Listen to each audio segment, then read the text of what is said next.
Hello guys, what is going on? It's Savage here, and I'm coming at you with some more Madden 18 Ultimate Team news today, fellas. This is that real news, no fake news. This ain't CNN.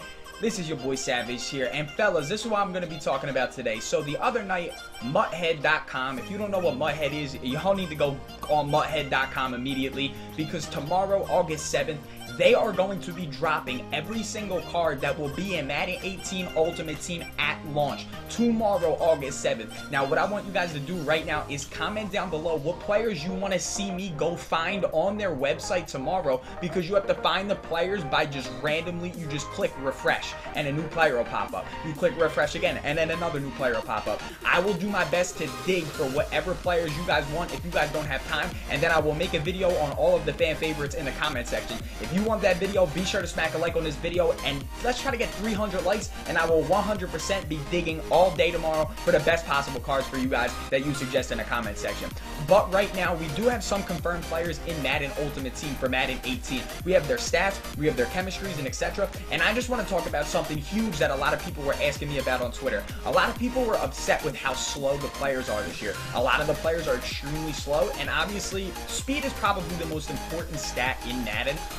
You can't really argue with that, honestly. Just with the way that the game has changed over the years, where it's more or less an animation-based game, you really just want somebody who's fast, and you just hope you get a good animation, because then most of the time you are going to be succeeding. That is just how Madden is. That is what Madden has become, and you know, it's just something that we all have to be accustomed to. So right now at launch, the fastest player that we've seen so far, and I'm pulling him up on my computer, which is why I'm looking over here, is Tyreek Hill. Now Tyreek Hill is an 81 overall base elite. You guys are looking at the screenshot right now. He has 90 speed and 90 acceleration. That is crazy. And now a lot of people are like, dude, 90 speed, that's not even that crazy. That's not good. Like 90, like we have 99 speed Dez, we have 99 speed OBJ, we have 99 speed Randy Moss. Well, in reality though, think about it. When you have somebody with 99 speed on somebody with 99 speed, like if Dez were on Xavier Rhodes' blockbuster right now, that's like a fair matchup.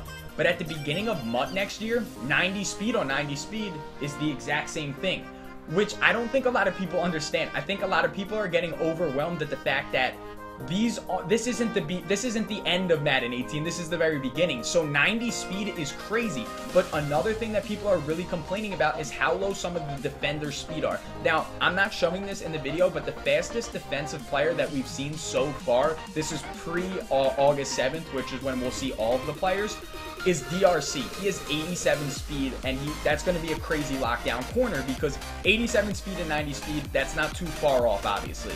But if we go to an elite cornerback, like arguably one of the best corners in the league at Richard Sherman, he only has 83 speed. Immediately, that is where people started getting very upset. They were like, okay, so if I have Tyreek Hill and it's just a one-on-one on the outside, Richard Sherman will never be able to actually cover Tyreek Hill, just because 7 speed difference is crazy, whether it's 90 speed and 83 speed or 99 speed and 92 speed. If somebody is 7 speed faster, there's a mismatch for days. You will not be able to stop that. And then you're like, well, wait a second, what if they have an over-the-top help? And then that's where we get to Cam Chancellor, one of the best safeties in the league with 82 speed. So now you have somebody like Tyreek Hill who has 90 speed going up against somebody with 83 speed and 82 speed. There is technically, mathematically, no way Tyreek Hill is getting chased down by Cam, chased down by Sherman, or covered by either of them. Let me show you where this actually is one of the best things Madden has done in forever. Starting off with the defense and everybody realistically, because I'm going to show you some of top tier offensive players, including legend Chris Carter and one of the best running backs in the league, Ezekiel Elliott, how low their stats are. This is going to stop what everybody hated this year. The reason a lot of people quit Madden was because this game was the most repetitious of all time. Madden 17 was repetitious to the point where it made people upset, bored, and just leave. And it sucked for everybody. It sucked for obviously EA. They weren't making, they were losing players. They were losing time on their servers. Sucked for YouTubers because now we have recycled content all year, and it's very hard to make videos with the exact same recycled content.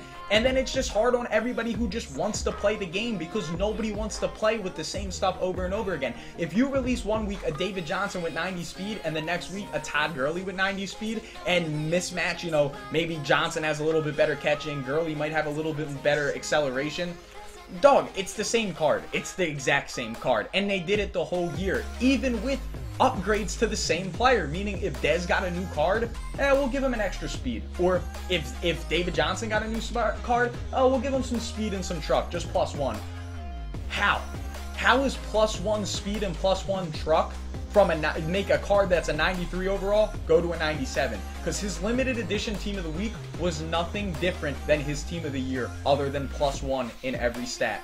That gives you +4 overall. That is what EA is trying to eliminate. Now we're going to go look at actually Anthony Barr before we go and look at Ezekiel Elliott and Chris Carter. So Anthony Barr, who is arguably one of the best users in Madden just because of his height, he has 82 speed. Now let's put this in perspective with what we haven't seen yet. We have seen Gronk. Gronk, for example, Gronk has 77 speed.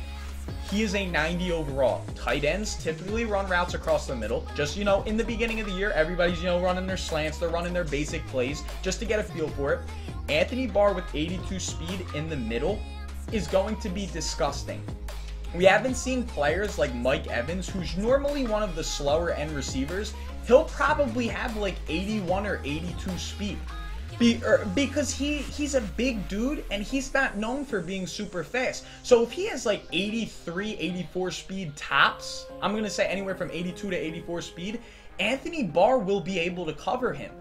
Obviously, there's going to be some players who are faster, but not only does this make everything, seem like, oh my god, it's so slow, it's not. Because if Anthony Barr has 96 speed right now, and Mike Evans has 98 speed, that's the exact same as if Anthony Barr has 82 speed and Mike Evans has 84 speed. It's just the beginning of the year, so people have to get that low number out of their head and realize this is a new Madden, fellas. Like, this is what we all live for. We all live for starting out, everybody's very low, but now what EA is doing, which is so ingenious, is making everybody so low that there's going to be so much more room for upgrade, which means the game is going to constantly be fresh. Now, like I said, I'm going to show you guys some of the better players, like Ezekiel Elliott. He's starting this year with 87 speed. 87 speed on a running back this year is probably going to be like 99 speed right now. You want to know why? Well, look at Cam Chancellor, who's he's a very good run support safety. He has really good run support stats. Ezekiel Elliott with 87 speed, if he gets through the secondary, Cam Chancellor will have no chance of catching him. That means 87 speed against an 82 speed safety. As soon as he gets past them in the back, as soon as he gets past the back of the secondary, he's gone. So that means cards like this with 87 speed, they're going to go for so much. Cards with 90 speed are probably going to go for hundreds of thousands of coins, and that's real talk. Tyreek Hill is probably going to be one of the most expensive players in the game. And then if we look at by far one of the nicest looking cards yet, Chris Carter's legend card, one of the most balanced cards in the game with 88 speed, 90 spec catch, 92 catch, 91 route running, and 90 release. Dude, that is actually insane. So a card like this with not only 88 speed, not only a decent frame, and not only good catching stats all around with solid route running, that is going to make him an absolute menace. And you're like, well, it's a legend and it has 88 speed. It doesn't, that is what people have to get out of their head, and they have to realize this is a brand new game, brand new year. This is what Madden is. For anybody that thinks that the speeds are too low, they are doing this to help us in the long run. Because why have a game die in February after the Super Bowl when it shouldn't die that early? We should be playing Madden year round. It is the only football game, so you might as well make it last. I promise you, Madden 18 Ultimate Team will be the best. I hope you guys enjoyed this little video and my little explanation to anybody who might have been confused as to the slow cards. If you really did like this video, smack a like, 300 likes, and I will find every single card that you guys suggest in the comment section down below tomorrow and make a video on it. That's all I got for you guys. Subscribe if you're new and have a wonderful rest of your night.